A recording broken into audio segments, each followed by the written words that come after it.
My wife had always said I'd make a good hotel concierge. And it was something I actually applied for in downtown Chicago. I didn't get that job. But it's just the idea of meeting people where they're at, right. Getting to have conversations. And this is more than just with prospective students, because we also do go to conferences, like you mentioned, or we go to church assembly gatherings, and just meeting people, finding out kind of what the pool is out there. Sure.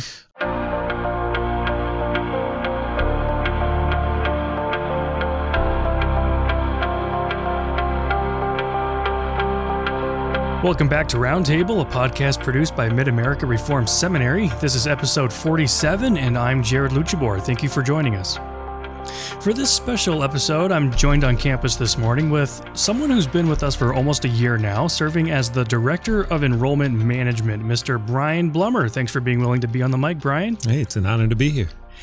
So I thought I'd bring you in to just do an episode for the sake of those who might not be familiar with you, and just to get a peek at what life is like in student recruiting here at Mid-America and in a seminary. Before we jump into that conversation, though, can you just briefly describe your background and your familiarity with Mid-America? Yeah. So oddly enough, I guess Mid-America was just kind of one of those places where I would drive by. I grew up in the area around Mars, and so I would go bowling with friends and drive by this building that was a Reformed seminary. It wasn't in my denominational circles at that time. It was just a place I drove by, and didn't think much of it.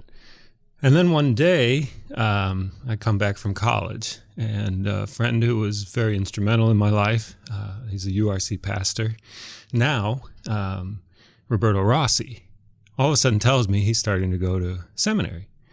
And I'm thinking it's one of our denominational seminaries. Back in that day, he wasn't URC, he was elsewhere.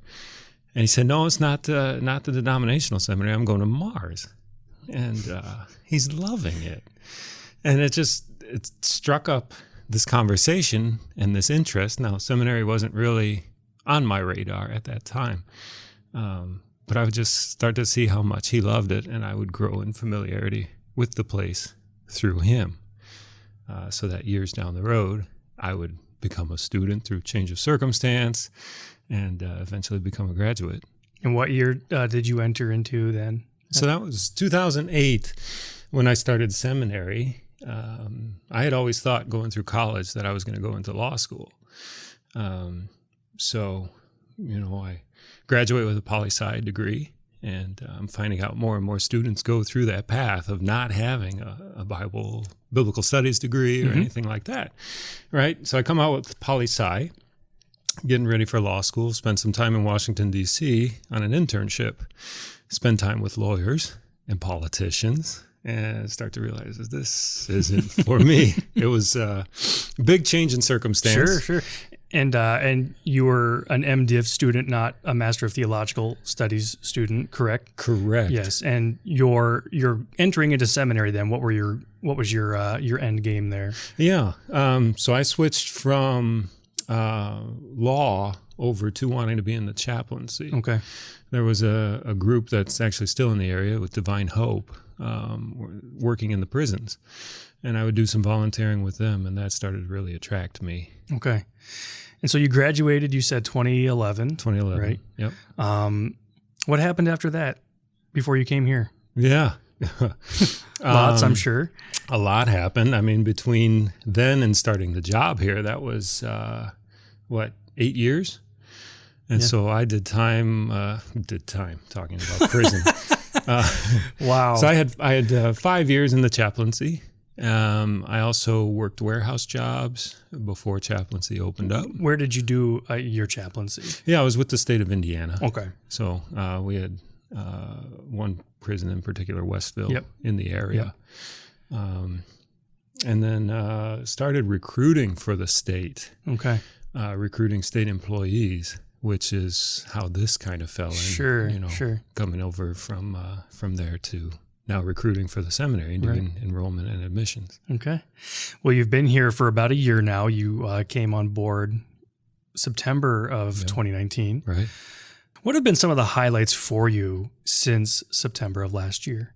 Yeah. I mean, when I started this job, it was also the day of, well, there was the seminary retreat, but also new student orientation. And that was interesting for me because I'm getting reoriented to this place. So while our newest class had been going through what life is like at Mars now, I needed some of that as well. So it was just catching up on some of the, the strengths and the emphases that we have here, and what sort of weaknesses I perceived as a student have been overcome now. Yeah. Learning about the internships and how much more impact that's been having. Sure. The highlights have it's been an incredible year for admissions, Jared. It's we're looking at 16 new students coming in for the fall semester. That's great. I don't know how many are here for Greek already, but I've a good 9 probably. Yeah.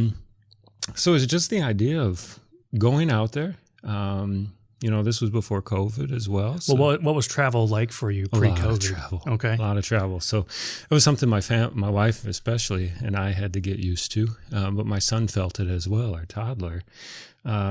Just the idea of Dad's not just traveling around the state anymore. He's going around the country. Sure. He's crossing the border to Canada. Flying down to Georgia. Flying down to Georgia. Yeah. G3 conference. Yeah, right.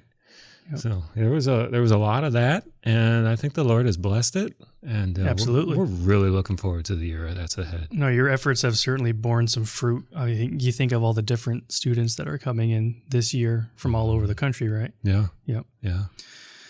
What do you enjoy most then about student recruiting?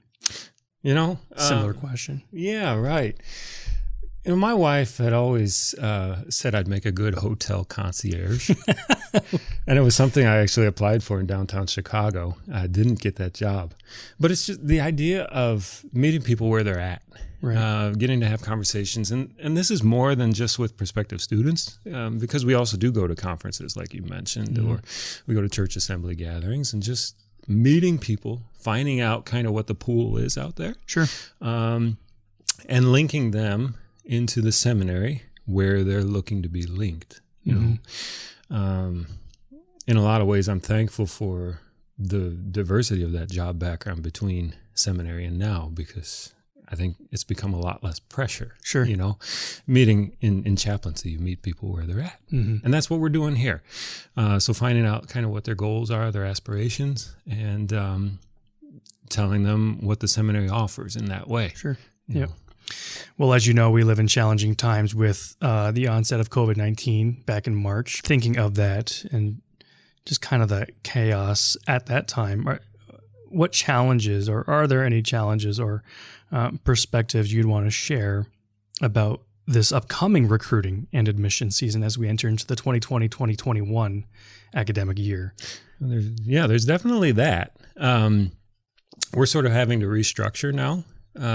And I only had 1 year in the old way, and we're already restructuring. But no, we're going to have to tell people, we may not come to you in person this year like we did last year or like we did in years past. My travel has already shut down, and I don't know how long that's going to be. Right. So we're looking at a lot of virtual career fairs now, which is going to be a different sort of experience for us. But college students, if they're listening on here, which I know they are, should be watching career services and whatever that office would be. Sure. Find out when we're going to be there. You mentioned conferences. That was something really exciting that we were sort of not diving into, but emphasizing more, I think. And now conferences, people aren't getting together like that. Like they used to, or church assemblies aren't taking outsiders anymore like we used to be able to set up at a table. So we may not come to you, but I just want to stress, still be free to reach out to us, things like this with our podcast. I'm thankful we can still keep a presence out there with our people and through social media and things like that. Yep. So we haven't left. We have not left. We are still here. You may very well have like you mentioned, prospective students listening in on this podcast, men aspiring to pastoral ministry, men and women looking to enter into perhaps a Master of Theological Studies program, listening to this right now, what would you say to them right now if you had the chance, in person even? Sure. I guess enjoy the process. Let the process work for you.